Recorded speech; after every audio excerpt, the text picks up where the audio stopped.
Kak Inga, mungkin Yes, Mbak. sebagai sahabat nih melihat Jessica sudah dapat anak perempuan ini gimana nih? Seneng banget lah, makanya aku juga mensupport dia kan gender reveal. Kalau misalnya cewek kan harus kita pink, aku pink karena cocok lah dia punya satu cewek gitu kan. Kalau cewek dia bisa dandanin dan dia juga bisa lebih ngobrol.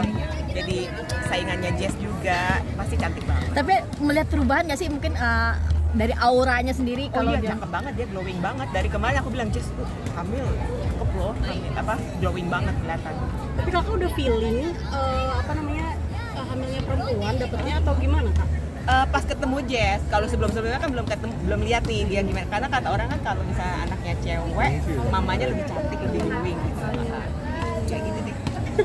Pas tahu hari ini gender reveal-nya ternyata sesuai ekspektasi, gimana tuh kak? Seneng. Semua juga teman-teman yang expect-nya anak cewek juga pada seneng. Kebanyakan tadi juga perempuan ya? Iya, ini tamu-tamunya semua mostly baju pink. Tapi kak, mungkin ngobrol-ngobrol tentang ngobrol anak cewek dan lain-lain itu juga nggak sih atau gimana sih ke teman-temannya kak Jess? Enggak sih, dia sama sekali nggak berserah aja. Tunggu aja ya nanti, gadis. Enggak, dia nggak pernah bilang apa-apa. Ini kan kehamilannya udah 5 bulan. Kira-kira nanti bakal mau kadoin apa nih buat anak perempuan nih? Mau kadoin apa? Belum kepikiran sih. Atau mungkin ada request dari kak Jess? Mungkin kayak baju-baju cewek yang lucu-lucu lah, palingan pita-pita gitu. Pasti kan dia nggak punya. Kalau yang cowok kan mungkin nurunin dari kakak-kakaknya kan ada. Bisa jadi. Oke, mungkin ada perubahan apa nggak kak di Kak Jess? selain mungkin makin glowing atau? Iya, Yang aku lihat sih itu lebih makin bawel glowing. mungkin atau gimana? Enggak juga. Kalau kemarin kan dia sempet morning sickness-nya agak lama ya. Jadi lebih diem, tapi ini kayaknya udah nyaman banget ya. Udah enak ya, ternyata. Oke, mungkin ngelihat support suaminya nih, gimana nih ke Kak Jess yang dia juga ternyata pengen yang didamkannya bayi perempuan nih kak? Ya seneng lah pasti. Dapet yang dua-duanya mau. Jadi ya happy for them. Ada doa nggak sih Kak Inga? Doanya supaya si Jess terutama sama babynya sehat terus sampai pas dia deliver the baby, and then the babynya juga pas deliver sehat sempurna dan bisa menjadi sumber kebahagiaan yang baru buat keluarga kecilnya Jess. Kak Inga mungkin kesibukan dong, so far ini lagi sibuk apa? Kesibukan aku di ini House of Hope. House of Hope ini yayasan yang dimana kita kayak memberikan pendidikan, memberikan grooming, memberikan nantinya kalau anak-anak yang sudah cukup usianya kita salurkan untuk masuk ke marketplace. Jadi ini yayasan yang untuk anak-anak dengan IBK, individu berkebutuhan khusus. Jadi nggak anak-anak aja, jadi sampai range usianya ada yang sampai 28 tahun ada di kita. Oke, kenapa interest untuk di yayasan sendiri dan itu interest karena balik lagi ke edukasi saya. Edukasi saya kan waktu itu masternya early childhood education for kids with special needs. Jadi ya in a way balik ke passion aku yang sempat tertunda 17 tahun lamanya. ya. Berarti ini memang duniamu Dunia aku. dapat akhirnya. Yes, balik ke situ. Base-nya di mana? Di Jakarta atau di Bali? Di Bandung. Oh. Tapi semoga kalau semuanya berjalan lancar bisa buka cabang di Jakarta. Gimana sih Kak, mungkin berbagi dong kisah in charge di yayasan ini seperti apa sih mungkin? Aku kebetulan berpartnernya, aku in charge di bagian wellness. Jadi wellness karena aku kan suka yang namanya sport, suka aktif, suka gerak. Jadi aku mau memastikan anak-anak ini nih bergerak. Because mereka sangat-sangat kurang di support untuk bergerak aktif. Karena menurut aku kalau kita aja deh orang normal butuh ya bergerak, butuh olahraga supaya metabolismenya bagus, peredaran darah bagus, oksigen bagus. Jadi pada saat mereka kerja juga bagus, moodnya nggak up and down, mereka lebih bisa fokus dan mereka jauh dari penyakit. Karena kebanyakan ya, nggak semua anak-anak yang IBK-nya tuh Down syndrome, mereka tendensinya obes. Karena mereka ya selain mereka memang agak terbatas ya untuk bisa bergerakan susah dan nggak disupport gitu loh sama sekelilingnya untuk ayo kamu gerak supaya badannya nggak sampai obes. Kalau udah obes kan nantinya bisa masalah yang lain lah, diabetes, penyakit darah tinggi atau hormonal stuff lainnya. Jadi mereka harus aku usahakan bergerak. Seperti apa sih? Mungkin ada tingkatan kesulitan untuk mengatur anak-anak demikiannya mungkin kalau dari kalau kesulitan sih kita dibantu sama tim psikolog juga, ada guru-guru juga yang udah memang terlatih, udah berpengalaman banget. Jadi biasanya yang mau masuk ke situ akan ada tesnya dulu, dites dulu sama psikolog kita. Terus nanti kalau mereka udah mencapai usia boleh kerja 18 tahun itu, kita bantu salurin. Which is why aku butuh teman-teman untuk membuka hati kalau memang kamu punya perusahaan apa gitu ya, dan bisa memberikan izin anak-anak IBK ini untuk magang gitu, untuk nyoba dulu. Jadi yang kita salurkan pun juga ini pasti udah ready, udah siap untuk ke marketplace. Because sometimes people udah punya stigma sendiri, udah punya wall sendiri, nggak mau kasih kesempatan, padahal mereka bisa.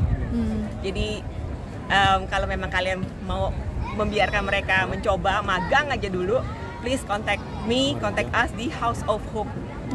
Kayaknya mungkin kan ada beberapa tempat yang akhirnya memperkerjakan anak-anak demikian. Gimana sih lo dengan anak-anak yang masih anak-anak kasih ini yang kesempatan? udah kerja beda banget. Setelah 1-2 bulan mereka kerja, self confidence nya jadi ngeboost banget. Mereka jadi yang tadinya mungkin awalnya kalau ketemu orang masih yang nunduk, masih malu, masih gimana gitu ya.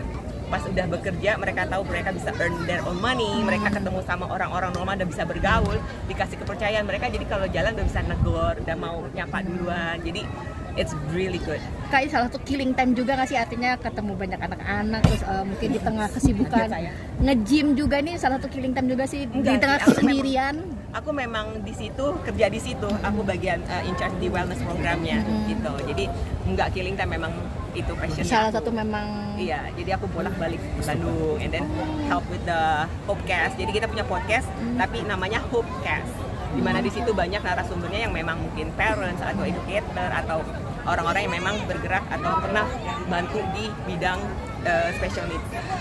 Mengisi kesibukan di tengah kesendirian, pada akhirnya memilih mengisi kesibukan. Selain itu aku juga coaching, tapi aku kalau coaching selalu one on one, private coaching.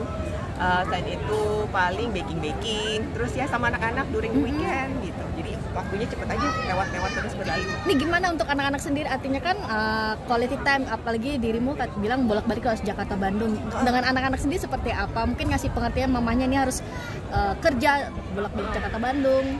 Kalau sama anak-anak aku ketemunya tuh weekend, yang udah pasti fix banget. Biasanya tuh kalau minggu kita kasih makan malam bareng, spend time bareng, quality time-nya pas minggu. Karena kalau weekdays mereka sekolah aja sampai jam 5, itu pun pulang sekolah masih ada les piano, vokal, and then they do gym, boxing, jadi udah capek banget lah. Belum mereka ngerjain tugas juga lagi, jadi weekend aja ketemunya. Spend time-nya biasanya ngapain aja? Spend time, kadang-kadang kita nge-gym bareng. Makan udah pasti. Sometimes aku sama Kenzo suka kalau ada film yang emang kita sama-sama suka nonton bareng gitu. Sometimes sama oma opa juga pergi makan ke mall, ke Bali kalau pas mereka libur. Cerita nggak sih, mungkin anak-anak kan kemarin sempat dekat juga, ada yang pacaran dengan ini terus putus. Cerita demikian nggak sih dengan? Cerita lah. Dari dulu Kenzo anaknya terbuka kok. Dia cerita. Sudah ada yang baru mungkin kayaknya? Yang baru belum, karena dia lebih mau fokus di education dia nih, karena kan udah mau selesai, udah mau uni kan, jadi dia lagi fokus itu. Berarti untuk love percintaannya belum? Saat ini sih belum, tapi kalau sampai ada pasti dia kasih tahu kok, karena kita pasti discuss. Kayaknya mungkin dikit aja kali mau yang kemarin viral itu. Ih, nggak mau kalau itu. Ya mungkin gimana Nanti nih? jadi panjang. Dikit aja Kak. Mungkin banyak yang nge-DM, banyak yang ngetek-ngetekin, apalagi fans-fans ya di sosial media pasti banyak banget yang ini. Terganggu nggak sih? Enggak. Karena yang nge-DM aku mostly orangnya baik-baik, kasih support, doain aku, harus sabar, harus bahagia, bahwa aku udah melakukan yang benar, aku udah di jalur yang benar. Jadi mereka baik-baik sih. Nggak, maksudnya agak kecewa nggak sih? Kecewa mungkin pasti, terus kecewanya kadarnya seperti apa sih? Mungkin masih Kecewanya cuma sebentar banget, karena aku dikasih link pun aku nggak mau buka, karena nggak penting bagi aku kan. Karena sempat ada yang begitu, ada yang kasih tahu gitu loh, terus aku nggak mau buka, sampai akhirnya ada yang, Mbak ini ada yang lucu banget gitu. Ada soalnya kayak Instagram siapa gitu, dia malah dia yang ngegas gitu loh, jadi dia mengomentari video yang dia lihat, cuma lucu banget, jadi dia ngamuk sendiri, jadi aku, kamu lucu banget ngegas gitu doang. Tapi kayaknya banyak yang mungkin tidak terima dengan statement demikian, para netizen akhirnya membela dirimu. Kenapa sih harus dibahas lagi? Padahal kan sudah kemarin ya. Just ditanyakan sama orangnya yang membahas, yang membuat jadi bahasan. Tapi banyak yang ngedukung netizen, dirimu sendiri. Kalau yang nge-DM aku ya obviously mensupport. Kayaknya lebih memilih untuk tidak menanggapi ya. Iya. Karena jadinya panjang lagi dan aku udah happy nih. Jadi kalau misalnya ke drag lagi, aku nolak, nggak mau. Aku udah happy, udah di sini. Ya, udah happy tapi masih di Jadi nggak usah lagi, hopefully. Mana-mana. Thank